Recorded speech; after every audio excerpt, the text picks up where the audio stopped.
Today's podcast and the continuing bonus podcast that I'm doing for 2025 is continuing to go through the Bible in a sort of chronological way. May or may not be exactly chronological, but in previous podcasts, I've kind of explained the liberties that I took among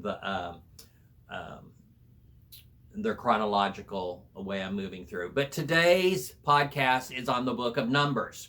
And I will tell you, in the last week, as I was looking toward doing the book of Numbers, one of the books of Moses, I began thinking, okay, I know I've read Numbers. I mean, I studied Numbers.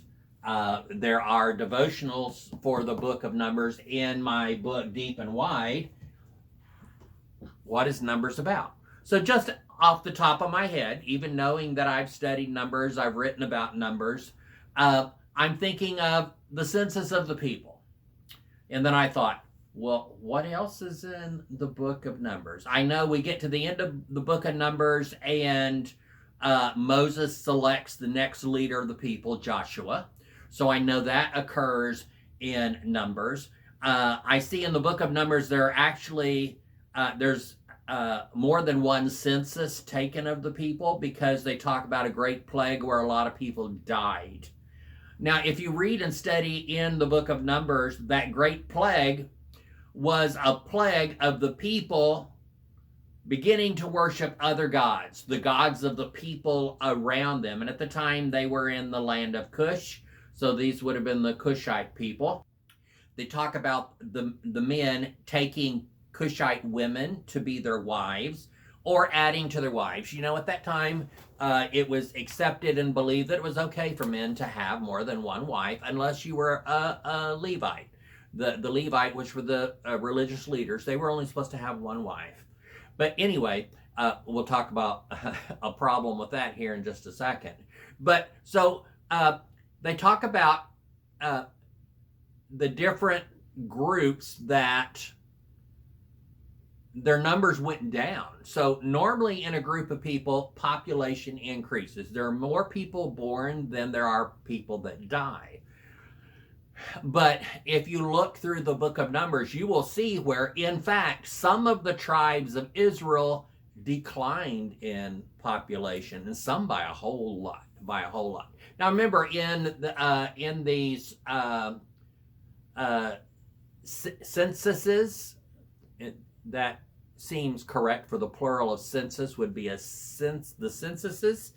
Part of me wants to say the censi, but I don't think it's one of those irregular. If I'm incorrect, put in the comments if the plural of census is not censuses. But anyway, among the censuses, they only counted the men, I think, age 18 and above. In some of the groups, I think the Levites, they counted the men 30 and above, maybe. Anyway, when you read through the book of Numbers in the next few days, you'll see that which I'm talking about here. So, and they were only counting the men. In the census, they were counting the men that were old enough to do battle. In the Levites, they were counting the men that were old enough to serve in the worship leading. So they only counted the people that were of use. They didn't count any of the women, because they considered women not good for anything except planting your seed, because they believed that all of life was contained in the male ejaculate. And that was the man planting a seed so it'd grow. They didn't know anything about it fertilizing the egg, and how the egg was an important part contained in the woman in procreation. But anyway, so the women were like the dirt where you planted your seeds to grow squash or grow tomatoes or grow a baby, you know. So you have dirt for plants and you have women for babies. So they didn't count anything but the men. So when you look at the numbers, in Numbers, they're not the true numbers, because it only includes a small section of the population. They blamed this plague on the fact that the men were taking Cushite women. So they thought that their babies they planted in the Cushite women, well, if all of life was contained in the male ejaculate, those babies would still be God's chosen people because they didn't take anything about genetics from the women. I wonder, did anyone ever notice? Let's say if the characteristics of the Jewish man and the woman from somewhere around where they were at, if they looked very, very different, and the baby came out looking like the mother, wouldn't they notice or say something about, well, that wasn't the man just planting their seed? There should have been lots of clues that their thinking was off, but oh well. So when you get into the book of Numbers, it's the continuing story of Moses and the people. You know, Genesis is like the history before Moses, and you get into Exodus in Leviticus, which really is about the rules, and the Numbers is, you know, kind of the next step. We do get into some rules there in Numbers as well, but we talk about how many people there were and how the people grew, and it gets to the place where they're wandering around the desert, and Moses has to choose the next leader, and he chooses Joshua. Now, there's some other mess going on in there. Because they blamed the play, real or perceived, I don't know. I don't care, actually. But on the men taking Cushite women for their wives. So they began to make rules about that and not tarnishing their blood. Yeah, hello. We're having that same conversation in American politics right now, where they're saying that all of the immigrants are tarnishing our blood. We're a land of immigrants. We're all tarnished. We're all a conglomeration of everyone's tarnishment. So that's ridiculous. But anyway, so this whole idea of keeping the bloodline pure, which also doesn't match with them thinking that all of life was contained in the male ejaculate, because then it's not possible to contaminate it, right? You know, if I plant a tomato seed, I'm not going to grow a cantaloupe from that seed, you know? So anyway, so even their logic of their faulty understandings of biology should have given them some clues. But, you know, a lot of people in our today's society aren't very smart and aren't very discerning. So they just blindly went where they went, same like people do today. So, okay. So their numbers went down. There was a great plague because as the Jewish men took on these other wives, they started also participating in their acts of worship and worshiping their gods and things like that. And they blamed the great plague they had because of that. If something bad happened, then God must have done something to them. And if God did something to them, then they must have done something wrong. Maybe that's true.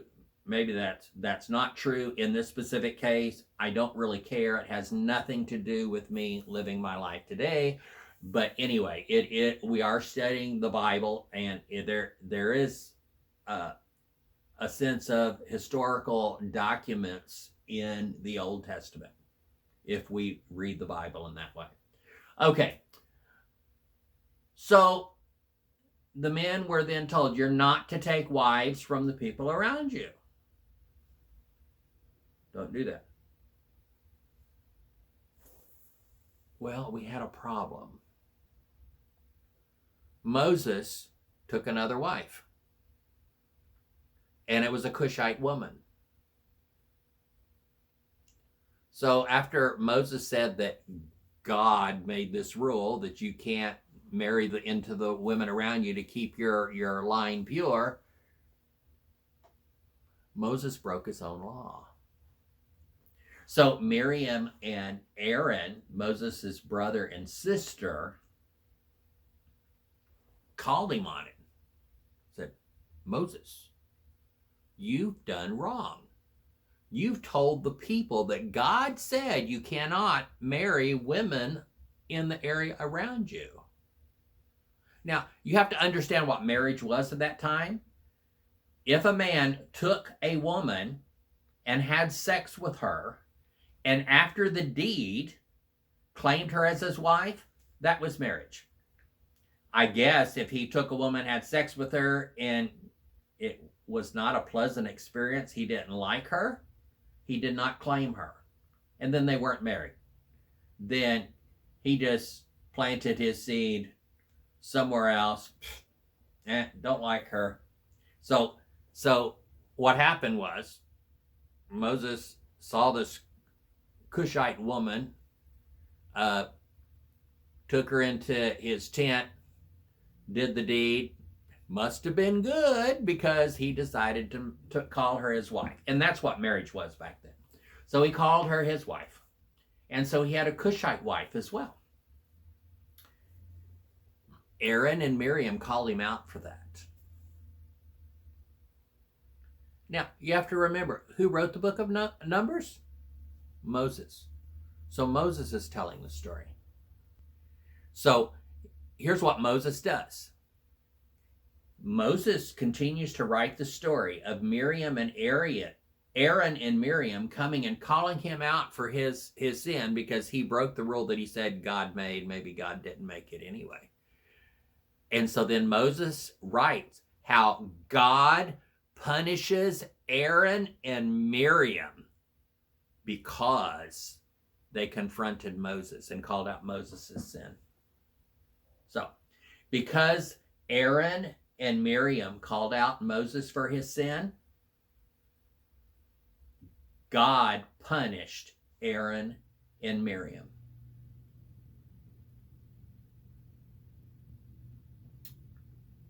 Moses wrote Numbers. In the book of Numbers, Moses tells us that God punished Miriam and Aaron because they pointed out that Moses violated the rule that he made. Hypocrisy much? It's kind of interesting that preparing for the podcasts that come out in the next few weeks, the one on truth and the one on numbers have fallen in my schedules at the same time that I'm actually videotaping them on the same exact day. And the similarities are astonishing. That the underlying concept, when you're talking out, there are truths and there are lies. And here we're talking about Moses made this law so the people wouldn't marry the Cushite women around, because when they did that, they infiltrated their religious practices, and then God killed a bunch of them, and so their numbers went down. And they want to keep their numbers up, and so they're strong. So they blamed God on all these people dying because they married the Cushite women. So Moses says, God says you can't do that. You can't marry the Cushite women. And then Moses marries a Cushite woman. And then his brother and sister, Miriam and Aaron, call him out for it. And then Moses tells the story where God punished them for calling him out. Here's another thing. If we back up to the book of Leviticus, the special rules for the Levites was that they are to have but one wife. Moses was from the house of Levi, so he was a descendant of Levi, so technically would make him a Levite. So he shouldn't have had more than one wife. So